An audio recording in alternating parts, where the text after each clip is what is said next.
menjadi kendala kita, juga menjadi tantangan kita, tapi sekaligus menjadi suatu modal kita. Menjadi modal pada saat kita tampil sebagai seorang guru atau sebagai orang yang katakanlah narasumber.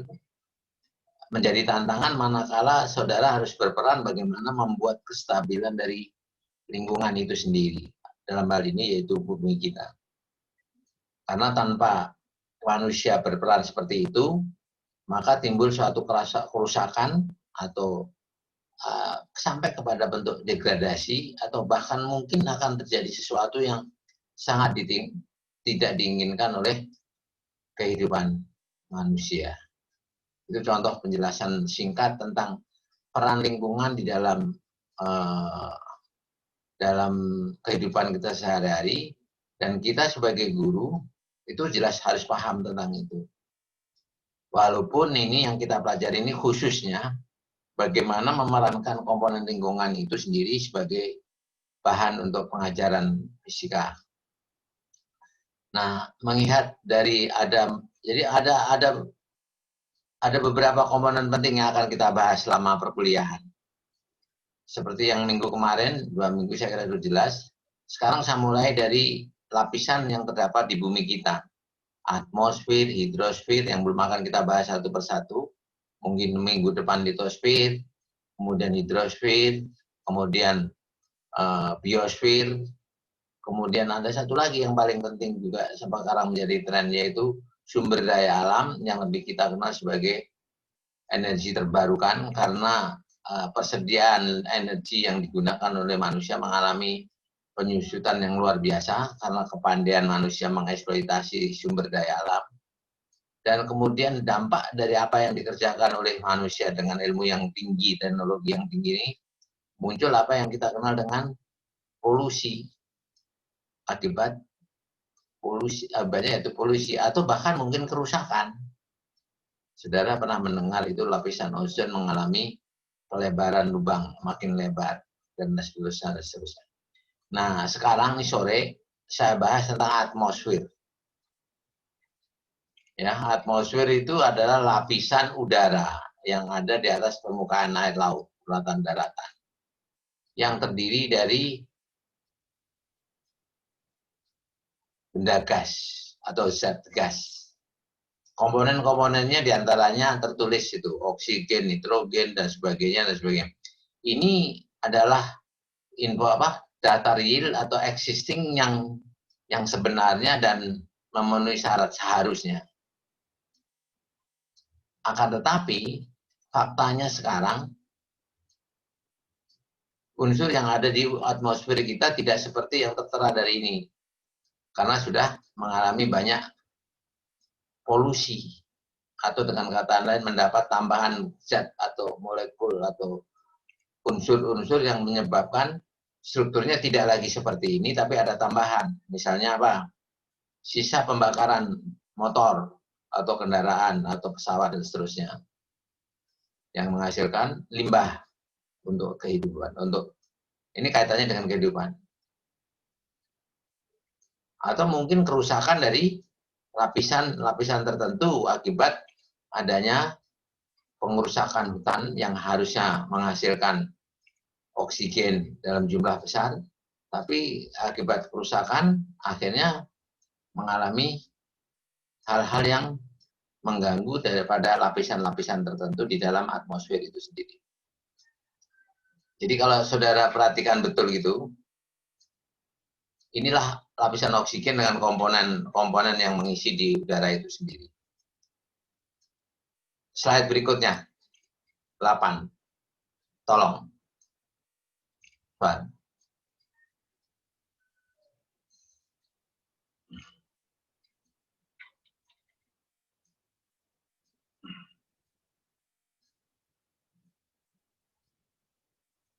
Tambah slide. Enggak, ini nomor 2-nya, nomor bawahnya ini. Slide 8, Pak. Ini slide 8. Ya. Lagi. Ini. Satu lagi yang mengenai troposfer lapisan. Ini nanti saya jelaskan. Satunya lagi, yang itu ketinggian stratosfer, troposfer itu. Yes, stop. Ya. Ini. Benar, Pak. Yang tadi. Yang troposfer.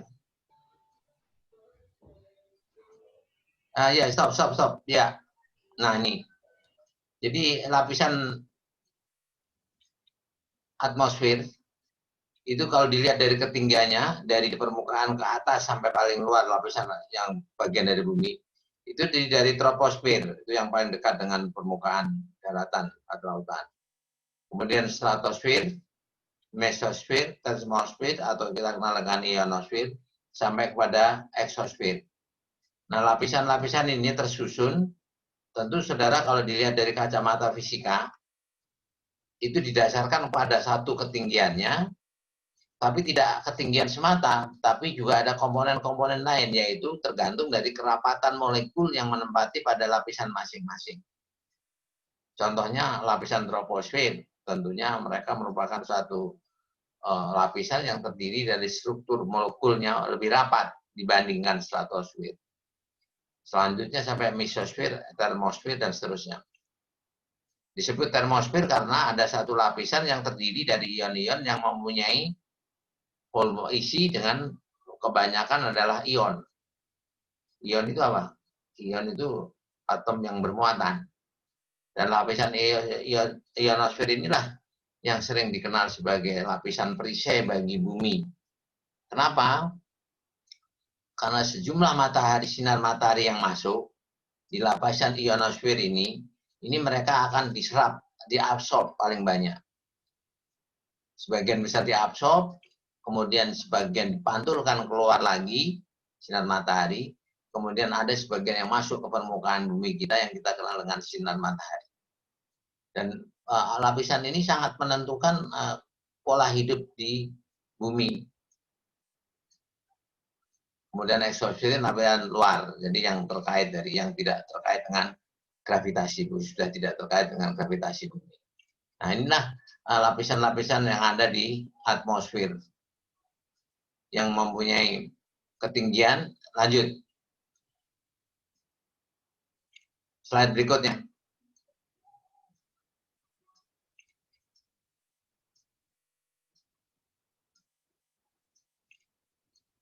Ya, ini satu penjelasannya. Yang gambarnya sajalah. Nanti saudara bisa baca. Yang gambar.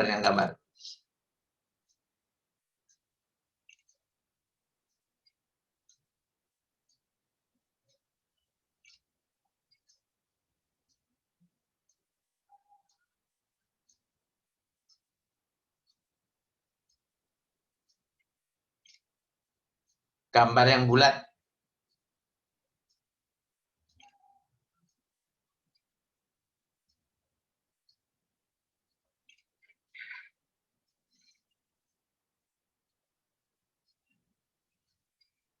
Yang tadi, yang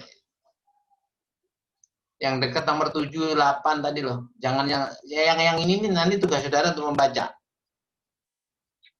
Ini nih. Nomor berapa tuh? Yang ini, Pak, nomor 8. Nomor 9. 9. Nah, ya. Udah, stop. Jadi ini kalau saudara lihat dari gambar ini menunjukkan ketinggian dari lapisan troposfer, ya, dari 0 km dari permukaan bumi, permukaan laut, sampai pada ketinggian tertentu. Ini lapisan stratosfer sampai kepada yang paling atas. Termosfer ini yang kita kenal dengan lapisan ozon, ya, termosfer, atau yang penuh dengan ion. Dan ini yang mengabsorb semua banyak sinar matahari, sebagian besar sinar matahari dipakai diserap, kemudian sebagian besar sampai ke permukaan bumi, tapi sebagian besar dipantulkan keluar lagi. Ini boleh dibilang lapisan termosfer ini dikenal sebagai lapisan perisai bumi, karena dia itu tadi memantulkan, menyerap, dan meneruskan sebagian kecil. Hanya seberapa persen yang sampai ke permukaan kita yang gede. Ini yang kita kenal dengan bagian dari atmosfer. Ini kalau anak-anak fisika, ini mereka akan bahas secara detail. Tapi buat saudara dari pendidikan, di samping saudara membaca dengan baik dan memahami tentang itu, tapi justru saudara harus bagaimana kita bisa memerankan lapisan atmosfer ini, ya, dengan lapisan atmosfer itu di dalam proses pendidikan fisika atau dalam pengajaran fisika. Itu yang menjadi berat.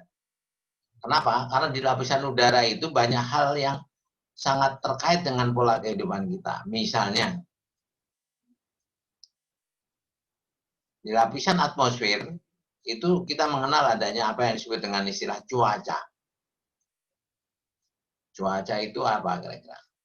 Tentunya saudara nanti akan saudara pelajari sendiri atau saudara baca di depan tadi nanti poin-poinnya itu sudah saya jelaskan. Nah, di sini di atmosfer sendiri itu juga saudara mengenal tidak hanya cuaca, banyak kejadian-kejadian yang menyebabkan atau berpengaruh dalam pola kehidupan manusia. Misalnya, terjadinya angin. Angin itu apa? Ya tentu saudara jelas dengan mudahnya, udara atau kondisi apa yang di atmosfer ini, di mana udara tersebut atau sejumlah partikel tersebut mengalami perpindahan dari satu titik ke titik lain. Yang menjadi masalah, bagaimana dia bisa berpindah? Mengapa dia bisa berpindah dari satu titik ke titik lain yang disebut sebagai angin? Nah, ini kasus-kasus fisika seperti itulah yang harus dipahami oleh saudara. Sehingga anak-anak nanti kalau diberikan apa itu angin, mereka bisa jawab, udara bergerak. Kenapa dia bergerak? Nah, saudara harus bisa mencari indikator-indikator sesuatu material yang bergerak dari satu titik ke titik lain. Lain tidak adalah di udara itu mempunyai kerapatan, mempunyai tekanan, mempunyai temperatur, ya. Dari seluruh permukaan itu tidak sama. Sehingga memungkinkan yang satu mempunyai kerapatan tinggi, temperatur rendah, gitu. Sementara satu titik mempunyai temperatur rendah, kerapatannya tinggi. Nah, dua titik di udara atau di atmosfer yang mengalami perbedaan karena bentuknya yang dalam bentuk gas tadi, ini sangat memungkinkan dipengaruhi oleh gravitasi, sehingga memungkinkan terjadinya gerakan perpindahan dari yang rapat ke yang renggang, hukum alam. Jadi adanya pengaruh gravitasi, ada pengaruhnya gaya yang lain, hukum alam keseimbangan. Jadi yang satu rapat, yang satu renggang, mengalirlah sejumlah udara itu yang kita kenal dengan istilah angin. Nah, itu yang perlu disampaikan ke anak-anak tadi. Jadi kasus fisika adanya di lingkungan terkait dengan pelajaran fisika yang kita kenal dengan apa yang disebut dengan tekanan, apa yang disebut dengan temperatur, apa yang disebut dengan kelembapan, dan seterusnya, dan seterusnya. Jadi, saudara harus bisa mengkombinasikan antara existing dari gas yang ada di udara, kemudian mengkaitkan dengan apa yang dituntut di dalam kurikulum fisika di dalam proses pengajaran. Akhirnya apa? Diharapkan anak-anak menjadi tertantang. Anak-anak bisa, wah, enak kalau nggak ngerti tentang kasus-kasus fenomena tadi. Inilah peran guru. Dan juga perlu saudara ketahui bahwa sekarang sebagai seorang guru itu beda dengan guru yang dulu, artinya guru-guru senior Anda. Nah, seperti saya cerita ke saudara ini, nanti kalau saudara jadi guru sudah lain lagi. Karena peran guru sekarang itu sangat jauh beda dengan posisi guru yang lalu. Istilahnya guru milenial yang terkait dengan dukungan dari IT. Karena semua materi pelajaran atau semua substansi ilmu yang ada dikejar oleh anak-anak atau oleh siswa, itu semua sudah tersedia. Jadi peran guru nanti mau tidak mau tidak harus menjelaskan nyerocos seperti saya sekarang ini, atau mungkin tidak harus seperti di depan kelas seperti guru-guru yang lalu. Cukup memberi satu informasi dan memberitahu tempatnya di mana untuk mencari bagaimana sehingga memunculkan masalah-masalah bagi siswa. Akhirnya si siswa itu akan tertantang ketidakpuasannya untuk mencari penyelesaian masalah yang dia tidak tahu dengan caranya sendiri. Sehingga terus guru perannya apa kalau begitu? Ya kalau dibilang fasilitator pasti. Tapi fasilitator yang bagaimana? Jadi guru harus menyiapkan atau membantu menyediakan atau menempatkan satu proses pembelajaran yang sudah tersedia di lingkungan itu sendiri dengan membuat skenario yang sangat lengkap atau komprehensif. Itu kira-kira pemahaman tentang atmosfer, bagian dari. Jadi bedanya kalau saya sebenarnya materi ini juga saya berikan anak fisika, tapi anak fisika sasaran dia yang jelas dia mencari komponen atau indikator-indikator yang ada di lingkungan, kemudian dianalisis, kemudian dijabarkan untuk dirinya sendiri. Tapi dia akan bisa melihat sedemikian rupa sehingga dia memahami lebih banyak tentang komponen atmosfer itu sendiri. Nanti tergantung masalah yang akan dimunculkan oleh mereka bagaimana. Nah, bedanya dengan saudara dari pendidikan fisika, sudah paham seperti itu, tapi harus mampu mengkaitkan dengan apa yang ada di dalam kurikulum pengajaran fisika. Akhirnya, pengajaran fisika itu tidak lagi seperti yang dulu, artinya belajar seperti buku fisika, tapi bagaimana lingkungan itu digunakan sebagai pendukung utama di dalam proses pembelajaran. Kira-kira seperti itu. Kira-kira bisa diterima dan ada yang bisa ditanyakan, silakan. Ada waktu, silakan. Elis, kedengaran? Ya Pak, kedengaran Jelas? Pak. Iya. Ada yang mau ditanya? Kayaknya cukup Pak. Cukup. Anissa?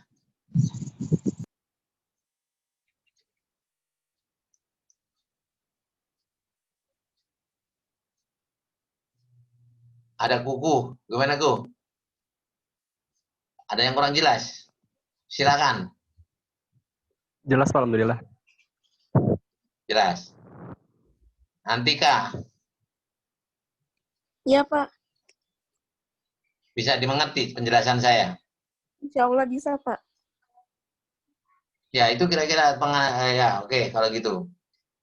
Karena kita tergantung dari jaringan, kadang-kadang tadi ada yang suara saya nggak kedengaran katanya. Jadi kalau misalnya kurang jelas, ya silakan ditanyakan atau bisa langsung atau bisa nanti di dalam forum. Karena nanti setelah saya jelaskan tentang atmosfer ini secara keseluruhan, jadi esensinya itu yang jelas saudara paham persis tentang atmosfer dengan indikator-indikator yang ada di dalam atmosfer itu sendiri. Ada satu perkataan yang mungkin agak aneh bagi anak pendidikan. Kalau di pendidikan kan indikator pengajaran itu apa? Sekarang saya tentang indikator itu adalah segala sesuatu yang terdapat dalam suatu bagian sistem. Jadi kalau di udara atau atmosfer itu kira-kira indikatornya apa saja yang bisa menjadi variabel? Kerapatan molekul, jenis molekul atau zat pembentuk penyusun, tekanan udara yang ada di dalamnya, temperatur yang ada di dalam atmosfer, gejala-gejala yang timbul di atmosfer itu soalnya cukup banyak, tak terbatas.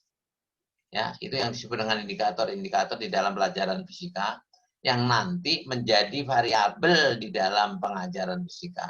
Dan harus saudara harus didesain sedemikian rupa sehingga nanti dalam pengajaran itu mau tidak mau sering gini, saya sering membedakan guru nanti atau guru yang akan datang untuk termasuk saudara-saudara.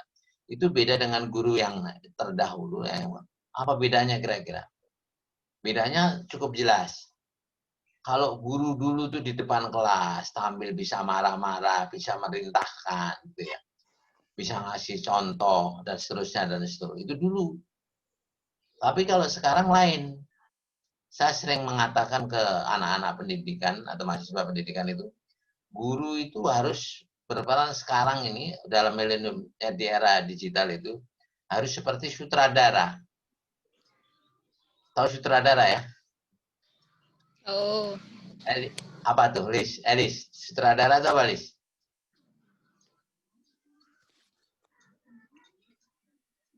Mana enggak? Devi, sutradara itu apa?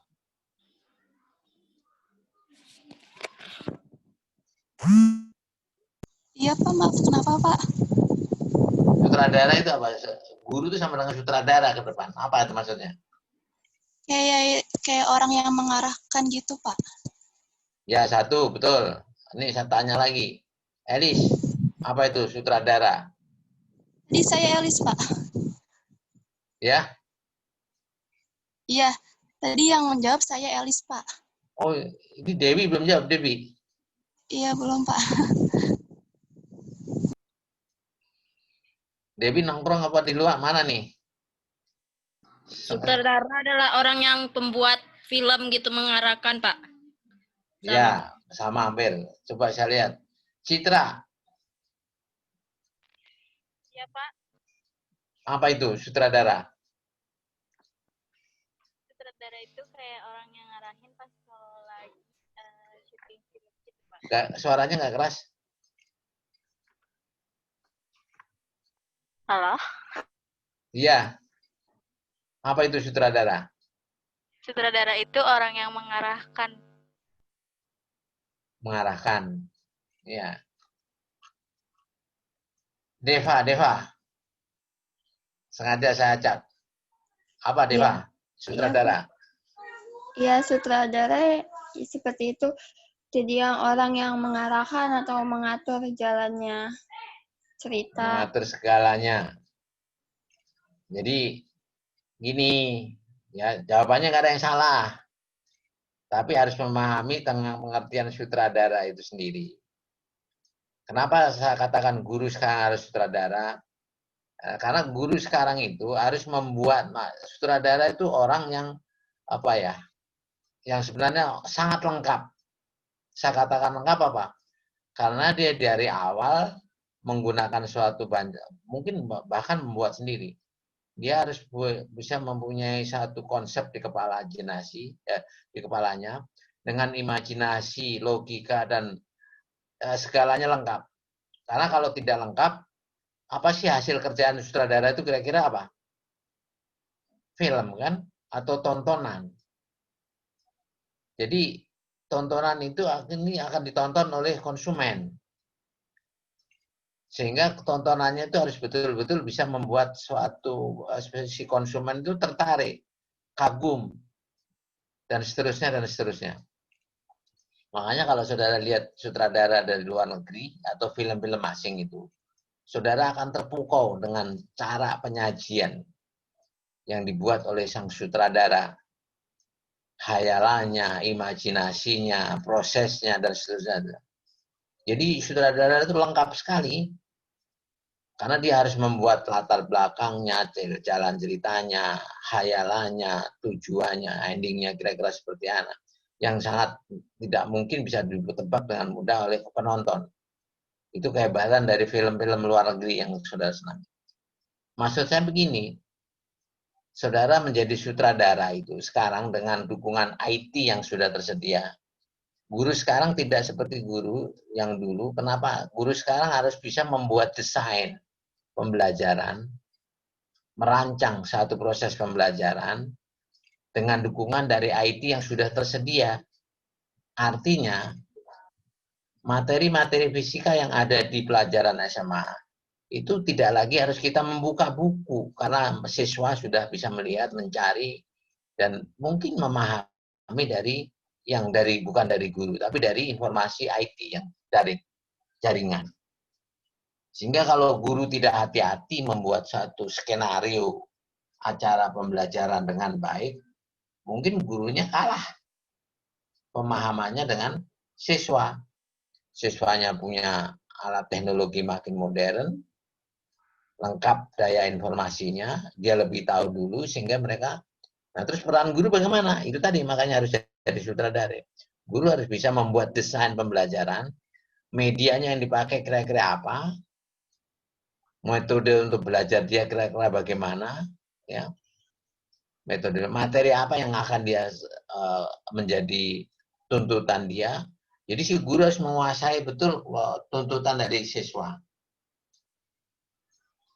Dengan kata lain, guru harus menyiapkan semua masalah-masalah yang akan ditantang dikerjakan oleh siswa. Karena tiap siswa itu mempunyai masalah yang variatif, berbeda-beda. Kan tahu kan konsep Merdeka Belajar? Merdeka Belajar itu apa? Murid punya masalah sendiri, murid menyelesaikan sendiri, mendapat jawaban sendiri, dan terpuaskan dengan caranya. Yang jadi pertanyaan sekarang, jadi peran guru apa di sini? Itu tadi, guru sebagai sutradara harus bisa memunculkan masalah-masalah bagi siswa, yang nanti siswa akan mencari penyelesaiannya dengan informasi dari IT, yang nanti akan terjawab oleh apa yang dia kerjakan dengan caranya. Sehingga mereka merasa terpuaskan dengan jawaban yang dia dapatkan sendiri berdasarkan pancingan-pancingan dari sutradara atau sang sutradara atau guru tadi. Nah, itu belajar sekarang begitu. Jadi nanti saudara tidak bisa lagi marah-marah ke siswa. Tidak lagi bisa negur. Tidak lagi bisa dengan macam seperti sekarang dengan saudara kita coba diskusi sekarang. Saya nggak bisa apa-apa. Saya nanya seberapa jauh saudara melihat, memahami tentang apa yang ingin saya terangkan. Tapi bukan itu maksud saya. Saudara harus paham tentang masalah-masalah yang muncul dari atmosfer itu. Dengan cara saudara cari dan seterusnya dan seterusnya. Itu kira-kira seperti itu pengajaran ke depan itu. Karena memang belajar ke depan itu memang sangat beda dengan kondisi itu. Jadi harapan saya saudara nanti bisa menjadi fasilitator yang tadi saya katakan sebagai sutradara yang baik, sehingga memancing siswa itu memunculkan masalah pribadinya dengan baik, menyelesaikannya dengan baik, terselesaikan dengan baik, sehingga mereka terpuaskan di dalam pencarian materi-materi yang terkait dengan tugas saudara sebagai guru fisika ke depan. Sudah, stop. Siapa yang mau tanya? Silakan.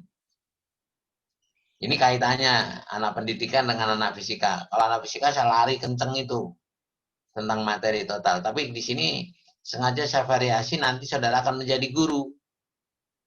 Jadi dengan daya dukung lingkungan itulah saudara harus bisa menggunakan metode, memilih media, atau mungkin membuat atau mengkondisikan. Sehingga siswa itu tertantang dengan apa yang saudara sajikan dari perangkat pengajaran yang akan dicari oleh siswa.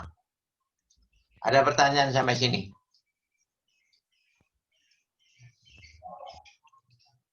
Noval?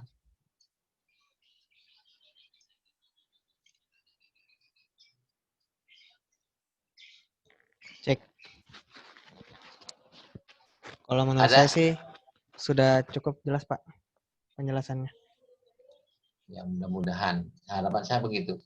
Dan ini kasus di atmosfer tidak hanya angin dan temperatur, tekanan itu saja. Jadi kalau saudara gali semua variabel atau indikator yang ada di dalam atmosfer itu sangat amat banyak. Terutama dikaitkan dengan pola kehidupan manusia. Saudara lihat itu bagaimana kasus terjadinya lubang ozon yang katanya makin melebar karena kerusakan. Atau lapisan atmosfer yang mengalami polusi karena adanya banyak limbah perbuatan manusia atau pembakaran motor, mesin, dan seterusnya, batu bara. Limbah-limbahnya itu mereka larut ke dalam permukaan atmosfer. Ada satu contoh penelitian dari anak biologi kalau tidak salah. Di Jakarta, lapisan udaranya bagian dasar atau troposfer pada ketinggian beberapa meter di atas permukaan tanah, Jakarta ya, ini diteliti oleh anak biologi karena kaitannya dengan kehidupan. Atmosfer Jakarta itu ternyata mengalami polusi yang luar biasa. Kira-kira polusinya dari apa? Lain tidak adalah logam berat. Sisa dari pembakaran mobil, motor, dan mesin-mesin pabrik dan seterusnya dan seterusnya. Zat-zat atau material-material padat tadi lepas dari pembakaran ada di atmosfer lapisan bawah pada ketinggian beberapa meter dari atas permukaan. Sehingga kita bisa bernafas atau dihirup oleh manusia. Jadi yang dihirup lagi bukan oksigen yang dibutuhkan, tapi justru bagian dari logam berat yang mengotori udara tadi. Itu kasus terjadi di Jakarta. Ini anak fisika menjadi objek penelitian. Tapi bagi saudara untuk merupakan pemahaman. Perlunya kehati-hatian menjaga lingkungan, jangan sampai berbuat menimbulkan apa yang disebut dengan terjadinya limbah-limbah yang berlebihan di udara. Jadi dengan adanya transportasi dengan kendaraan bahan bakar bensin dan lain sebagainya itu, ya dari sisi produktivitas mungkin iya, tapi dari sisi kesehatan ini akan menimbulkan suatu hal yang menakutkan di dalam kehidupan manusia. Contohnya itu saja. Masih banyak lagi kasus-kasus tentang adanya udara yang mengalami pencemaran. Tidak hanya logam berat. Nanti kalau saudara ingin tugas akhir menulis tentang itu, boleh-boleh saja. Sekalipun saudara anak pendidikan. Nah ini contoh-contoh real dari apa yang disebut dengan lingkungan, sangat terkait dengan kehidupan. Diperlukan pemahaman yang baik melalui satu disiplin ilmu.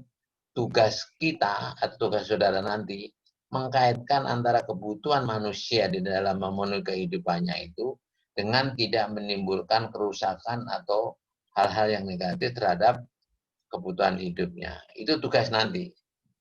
Jadi dengan demikian nanti saya yakin saudara akan merenung. Jadi apa kira-kira yang harus saudara pahami dengan baik tentang atmosfer itu supaya terkait dengan proses pembelajaran fisika. Tidak hanya itu saja, nanti belum lagi sinar matahari yang masuk ke permukaan bumi. Itu juga mengalami banyak hal.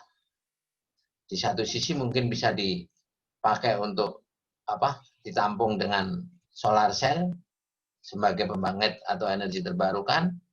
Itu juga ada di atmosfer. Karena sinar matahari itu melewat tanpa melalui media, tapi sampai ke bagian yang kita rasakan. Dan masih banyak lagi. Siklon. Ya. Atau keadaan permukaan laut. Permukaan laut itu artinya di atas permukaan laut yang mengalami perubahan temperatur dengan tiba-tiba yang kita kenal dengan El Nino, La Nina. Itu adalah gejala-gejala antara hidrosfer dengan atmosfer yang memungkinkan saudara harus paham persis kejadiannya. Sehingga nanti saudara bisa ya paling tidak menjelaskan ke siswa itu. Yang lebih menarik lagi, siswa tertantang dengan pemunculan masalah-masalah tentang atmosfer yang terkait dengan kehidupannya, dan dia akan mencari penyelesaian dengan caranya, karena referensi semuanya ada tersedia dalam sistem IT. Itulah kira-kira kewenangan saudara nanti sebagai sebagai guru yang diharapkan ya, atmosfer itu saudara pahami dengan baik. Nah, kira-kira seperti itu. Nggak ada pertanyaan? Silakan. Kalau nggak ada, tentang atmosfer saya anggap selesai, tapi ada tugas. Noval. Halo? Ya, Pak. Untuk pendidikan fisika lingkungan, nanti tidak ada ujian. Kemarin sudah saya sampaikan ya. Yang ada adalah tugas individu, ujian tengah semester juga tugas juga, bisa individu, bisa kelompok, ujian akhir semester juga sama, tugas semua.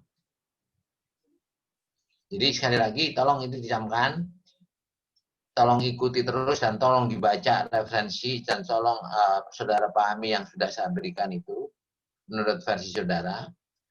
Nah, nanti saudara memberikan atau mengumpulkan tugas-tugas, jangan sampai ada yang tertinggal supaya nanti hasilnya optimal.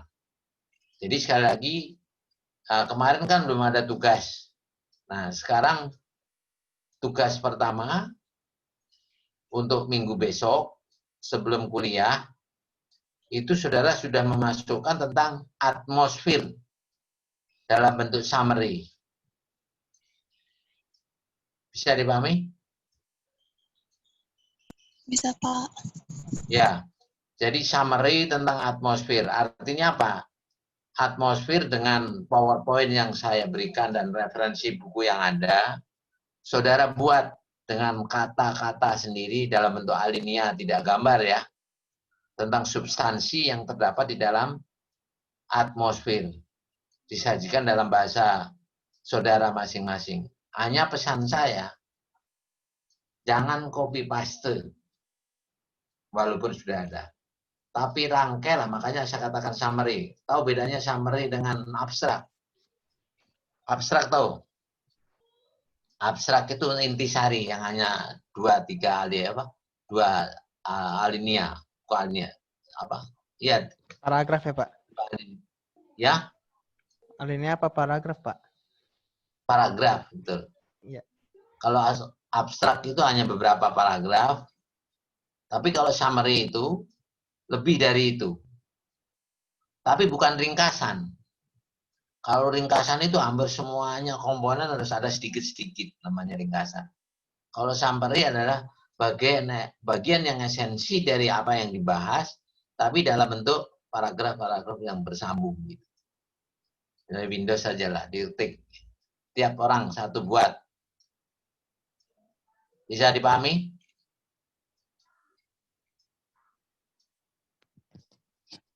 Bisa, Pak. Bisa, Pak. Ya. Bentuk Minggu Word ya, depan Pak? dikumpulkan, dikolek, dikompilasi oleh PJ, di email ke saya. Baik, Pak. Judulnya sama, summary tentang atmosfer.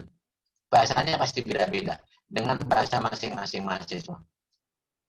Jangan ambil punya teman di copy paste, ya, nanti ketahuan sama saya. Ada pertanyaan? Izin Pak, izin bertanya, Pak. bertanya, Pak.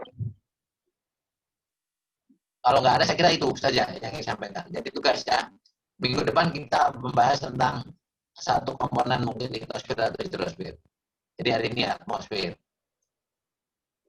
Oke, saya kira itu hari ini. Dan tolong dibaca lagi itu semua komponen di dalam PowerPoint ini. Kemudian saudara tuangkan dalam bahasa saudara yang kita kenal dengan nama summary atmosfer. Saya kira itu. Selamat sore. Sore, Pak. Dan Oh. Assalamualaikum warahmatullahi wabarakatuh. Waalaikumsalam. Terima kasih, Pak. Terima kasih, Ya. Pak. Terima kasih, Pak. Jangan lupa tugasnya ya. Baik, Pak.